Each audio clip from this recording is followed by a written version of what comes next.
نے کھڑے ہو کر کے کلمہ حق ادا کیا تھا، وہ جو مرد مومن نے بیان کیا تھا، اس مرد مومن کا چونکہ یہاں پر تذکرہ ہے اس لیے اس صورت کو سورہ مومن کہا جاتا ہے۔ یہاں اللہ رب العزت کی صفات ابتدا کے اندر بیان ہوئی، غافر الذنب وقابل التوب شدید العقاب ذی الطول، 4 صفتیں اللہ رب العزت کی بیان ہوئی، گناہوں کو معاف کرنے والا، غافر الذنب، قابل التوب توبہ کو قبول کرنے والا، شدید العقاب سخت سزا دینے والا، ذی الطول طاقت والا، یہ اللہ رب العزت کی صفات بیان ہوئی۔ اس کے بعد اللہ رب العزت نے کفار سے مخاطب ہو کر کے یہ فرمایا، تم آج جتنا اپنے آپ سے نفرت کر رہے ہو، اللہ اس سے زیادہ تم سے اس وقت بیزار اور نفرت کرتا تھا جب دنیا میں انبیاء اور رسل تمہیں ایمان کی دعوت دیتے تھے اور تم اس توحید کی اور ایمان کی دعوت کو قبول نہیں کرتے تھے۔ ان الذین کفروا ینادون لمقت اللہ اکبر من مقتکم انفسکم، اس کا مطلب یہی ہے قیامت والے دن کفار جہنم کے عذاب کو دیکھ کر اپنے آپ سے بیزار ہو جائیں گے، تنگ ہو جائیں گے، اپنے آپ سے تنگ ہو جائیں گے۔ اس وقت ان کو کہا جائے گا آج جب تم اپنے آپ سے جتنا بیزار ہو رہے ہو، اللہ رب العزت تم سے اتنا بری اور بیزار تھا جب انبیاء اور رسل کی دعوت توحید کو اور دعوت ایمان کو تم ٹھکرایا کرتے تھے۔ اس کے بعد اللہ رب العزت نے حضرت موسیٰ علیہ السلام کے قصے کا تذکرہ کیا، وَلَقَدْ أَرْسَلْنَا مُوسَىٰ بِآيَاتِنَا وَسُلْطَانٍ مُبِينٍ، ہم نے حضرت موسیٰ علیہ السلام کو اپنی نشانیوں کے ساتھ بھیجا۔ یہاں صورتحال یہ تھی کہ فرعون نے اپنے دربار کے اندر اپنے دوسرے سرداروں کے ساتھ مل کر کے یہ مشورہ کیا کہ موسیٰ علیہ السلام کی قوم کے جو مرد ہیں ان کو تو قتل کر دیا جائے، عورتوں کو باندیاں بنا دیا جائے، اور موسیٰ علیہ السلام کے بھی قتل کا مشورہ کیا۔ اس موقع پہ فرعونی دربار کے اندر ایک مرد مومن کھڑا ہوا، اس کا وہ جملہ بھی اللہ نے یہاں پر نقل فرمایا، کیا حسین جملہ، اتقتلون رجلا ان یقول ربی اللہ۔ اس مرد مومن نے کھڑے ہو کر کے کہا تم ایک ایسے آدمی کو قتل کرنا چاہتے ہو جس کا جرم صرف اتنا ہے کہ وہ یہ کہتا ہے کہ میرا رب اللہ ہے، اللہ کا کلمہ لا الہ الا اللہ کہ جرم میں تم اس کو قتل کرنا چاہتے ہو۔ چنانچہ اس مرد مومن کے اس تذکرے کی وجہ سے ہی اس سورت کا نام سورہ مومن رکھا گیا۔ اس کے بعد اللہ رب العزت نے عصمت انبیاء کا تذکرہ فرمایا، اور اس میں فاصبر ان وعد اللہ حق،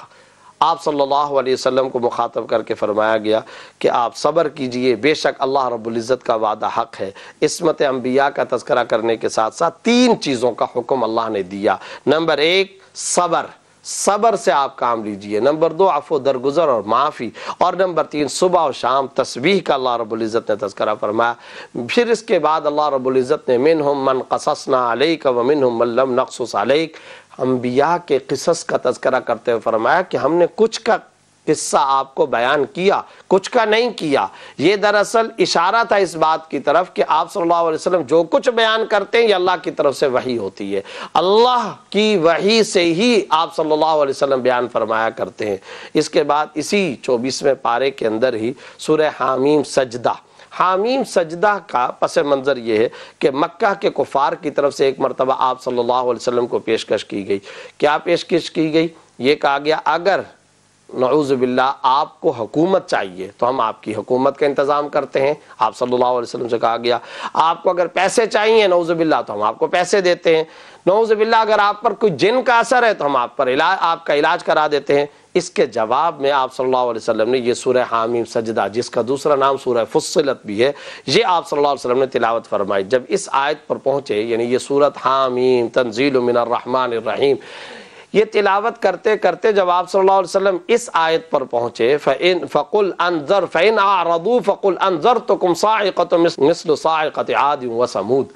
اس آیت پر جب پہنچے تو یہ پیشکش جو کرنے والا فرد تھا یہ تھا کون؟ مکہ کے کفار کی طرف سے ابو الولید عتبہ ابن ربیعہ یہ پیشکش کرنے والا تھا۔ اب جب آپ صلی اللہ علیہ وسلم نے قرآن کریم کی سورہ حامیم سجدہ کی یہ آیت تلاوت کی تو ابو الولید نے آپ صلی اللہ علیہ وسلم کے منہ مبارک پر ہاتھ رکھ لیا اور ہاتھ رکھ کر کے کہا بس بس بس بس بس مجھے بڑا خوف آ رہا ہے، میں کانپ رہا ہوں، اب آپ آگے نہ پڑھیے۔ پھر اس کے بعد وہ وہاں سے اٹھا اور کفار مکہ کو جا کر کے کہا کہ ان کو ان کے حال پر چھوڑ دو، یعنی خطرہ اس کو لگ گیا کہ شاید چونکہ اس کے اندر عاد اور سمود جیسا انجام ہونے کا تذکرہ تھا تو اس نے جا کر کے یہ مشورہ دیا۔ پھر اللہ رب العزت نے کفار کو تنبیہ فرمائی کہ جس طرح قوم عاد ہلاک ہوئی قوم سمود، تو تم بھی اسی طرح حق کو نہ ماننے کی صورت میں ہلاک ہو جاؤ گے۔ اعضائے جسمانی کی گواہی کا تذکرہ بھی فرمایا۔ کچھ کفار اصل میں یہ کہا کرتے تھے کہ ہم نے فلاں گناہ تو چھپ کر کیا، اس کا تو کسی کو پتہ نہیں چلے گا۔ اللہ رب العزت نے یہ آیت اتاری، یوم یحشر اعداء اللہ الی النار فهم یوزعون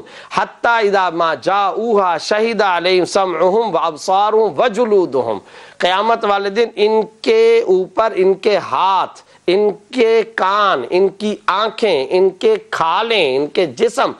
گواہی دیں گے، چاہے یہ زبان سے نہ بھی بولیں لیکن ان کے جسم کے اعضاء گواہی دیں گے۔ پھر اس کے بعد اللہ رب العزت نے اہل ایمان کی استقامت کا ذکر فرمایا، ان الذین قالوا ربنا اللہ ثم استقاموا تتنزل علیہم الملائکۃ الا تخافوا ولا تحزنوا وابشروا بالجنہ الآیہ۔ جو لوگ ایمان لائے پھر اس پر استقامت اختیار کی، متزلزل نہیں ہوئے، تو ان کا معاملہ یہ ہوگا، نہ ان پر خوف ہوگا، ان کو اللہ استقامت کی وجہ سے جنت عطا کریں گے، ان پر کوئی غم نہیں ہوگا، کوئی خوف نہیں ہوگا۔ حضرت عمر رضی اللہ تعالیٰ نے استقامت کی تعریف یہ کی کہ تم اللہ کے احکام پر سیدھے سیدھے ہمیشہ ہمیشہ جمے رہو، اس کو استقامت کہتے ہیں۔ اس کے بعد اللہ نے قرآن کریم کی حفاظت کا وعدہ یوں فرمایا، لا یاتیہ الباطل من بین یدیہ ولا من خلفہ تنزیل من حکیم حمید۔ یہ جو قرآن ہے اس پر کوئی باطل نہ دائیں سے آتا ہے، نہ بائیں سے، نہ پیچھے سے، یہ اللہ کی طرف سے نازل کیا ہوا